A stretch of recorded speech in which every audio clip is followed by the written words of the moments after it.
Patrice, can you comment on perhaps the districts that you know or videotape or somehow tape their board meetings for public consumption afterward? Is it a common practice? It has become much more common. I've been working with school boards for 30 years. So you might well imagine that early on, any taping that occurred was someone from the community that had just gotten a video camera for the holidays and was going to test it out. And the issues were, we don't want that light in our face, and there were all those kinds of questions that came up. Now, many boards of education are covered by their local cable access channel, or they have students that take, in Wallingford, it's students that take the meetings. So I would say it is quite common that it is available to the public. Generally available to the public through a mechanism that anyone in the community can access, such as cable access. As opposed to, well, we taped our meeting and we have it in an archive, and if someone wants it, it's there for them to come see. That's not as common. And there's certainly no legal requirement for a district or a public body to do that. No, there's no legal content that you arrange for the taping, but there is a legal requirement that if anyone wants to come in and tape all or part of your meeting, that you allow that. Are there any restrictions on that? None whatsoever. And that question, interestingly enough, we're just about to publish a Freedom of Information handbook in conjunction with one of the Connecticut school attorneys. And one of the questions was, well, what about if they're a student, as you had tonight? And I see you have student representatives on your Board of Education. What about their privacy and their confidentiality? And the law is that when it's in a public forum, those rights are not the same as if you were talking about student personnel records or even filming students in the classroom. I think it's the one of the balancing act here is engagement with the community at some level, because we do want, and I do believe we have by and large respectful dialogue or rapport with the public. But conducting a business meeting, allowing to gather input, because we want to make decisions here that are based on all the inputs that are out there, the community, the teachers, the students, the whole gamut. So that's important, and we value input from the community on all the work that we do. But the dialogue and the conversation that goes on during privilege is really the thing that I have to dial back and remember that this is not an open forum of a town meeting where it's, you know, a Q&A. But the other side of that is, you know, if you say, okay, let's hear the comments and say thank you. If there's statements that are made or questions that are asked, there's this proclivity to try to respond to A, number one, answer the question, and B, not appear as if you don't know what you're doing as a board. Okay, so that kind of you have to put into context, and it's a difficult balance act because you want to be responsive as a board, but at the same time you have to kind of step back and see the big picture, which is that we're doing business of a meeting of the board that just happens to be held in public, which has to be held in public, but we have to, I think, do a better job of dialoguing and communicating to the audience that, listen, this is a privilege of the floor, that we want to take in the comments that are important to hear, and ask that we be allowed to get back to that person or that individual if we need to clarify at a later date or provide a specific answer, or if you say, as you say, put it on the agenda and make it a part of a meeting at the next scheduled meeting. So I'm glad you showed up. I know that we as a board are, you know, a collection of people with varied experiences, some more than others, and we want to try and do the right thing as far as being compliant with state statutes concerning Board of Eds and how meetings are to be run, how meetings are to be kept, and in this case also how privilege of the floor should work.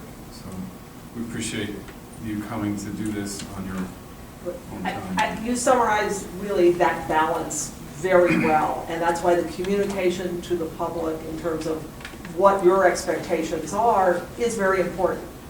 And that's not to say that if a member of the public says, well, I'm very concerned that you haven't adopted the school calendar for 2014-15, and you have, the superintendent or the board chair wouldn't say, oh, we did, and it's on the website, or it's in the minutes of whatever meeting. I mean, if there's very straightforward, sort of a piece of factual information that you can use to respond to an issue somebody's raised, that's one thing. But it's the back and forth debate, or someone says, I'm very concerned about classroom management in the elementary school. You don't want to take that on as a board discussion because you need the input from the administration. They may be dealing with that issue. It may, in fact, not be an issue. But it would be very difficult for you to give an informed response at that point. I just have a question, because you touched on it. When somebody from the public does bring forth a question that needs to be answered, of course you want to answer that night, but the board then can't go in the back room and discuss it because it's not an official meeting. When is the appropriate time for the board to have a back and forth dialogue on a hot topic? If it's a hot topic, then it should come on a future agenda item. If it's an individual matter, a parent concerned about a situation in a specific school, then it should go through the superintendent and be dealt with as a student or personnel issue. And that would be unlikely to come back to the board because it's an administrative function. But if we're very concerned about having all-day kindergarten or not having all-day kindergarten, that's an issue that's very appropriate for the board to discuss. So it would be a good thing that the board chair and the superintendent would kind of digest what questions may be lingering and give the appropriate direction, whether it's an individual response or, like you said, mentioned, a topic for the board. Exactly, and then you schedule the topic you give the administration a chance to gather the information that's needed for a full discussion by the board, and you put that on the agenda. Now, the first topic of minutes, how much in the way of recording of public comment or privilege of the floor you should have? I would say you list the individual that spoke and, a phrase about what issue they raised. Again, there's no, just like when individual board members speak, there is no reason and certainly no requirement that it look like a transcript. And Yeah. if they put something in writing and that comes to the board as a written communication, that becomes that's a document that you have to retain in its entirety. Certainly, it would seem that if you are going to get back to a person who you say, superintendent will get back to you, that's kind of a noteworthy summary of a comment. Yeah. Yeah.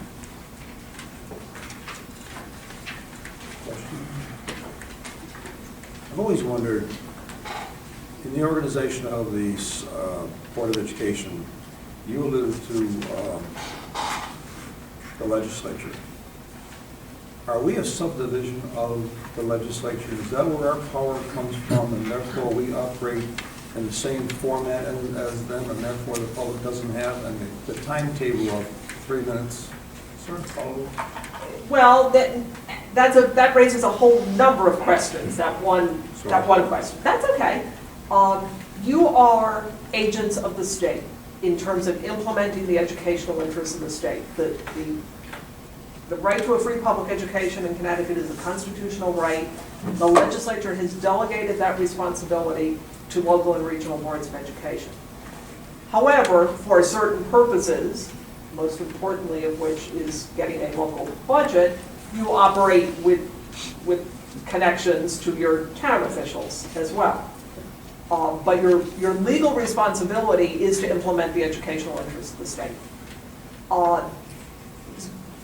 In terms of legislative rules, they're a creature unto themselves, and I would say it's more a matter of coincidence that the 3-minute rule in the legislature is the same time limitation that many boards of education use. Some use 5. There's no right or wrong number. To some extent, it depends upon, what you don't want to be in is a situation where you start your meeting at 7:30, and by 9 o'clock, on a routine basis, I'm not talking about some particularly hot issue in the community, but at 9 o'clock, you're still listening to public participation. You are not, as a board, I'm not talking about you personally, no board is going to do its best work as a deliberative body starting at 9 o'clock.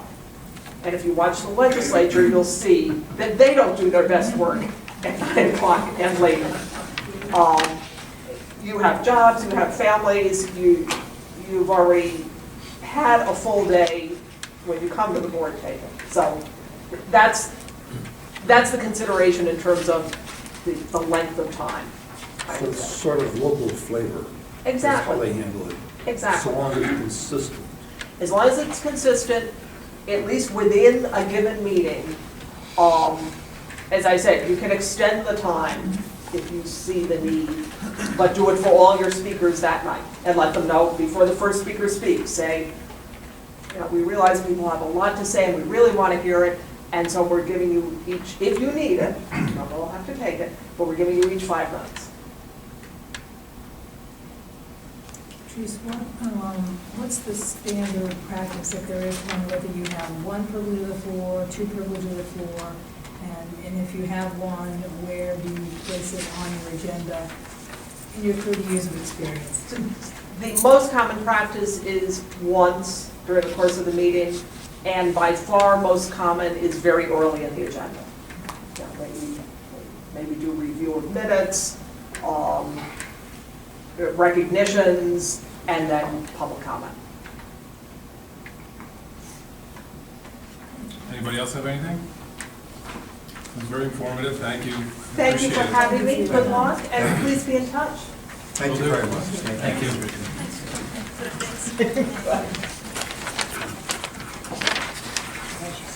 Okay, so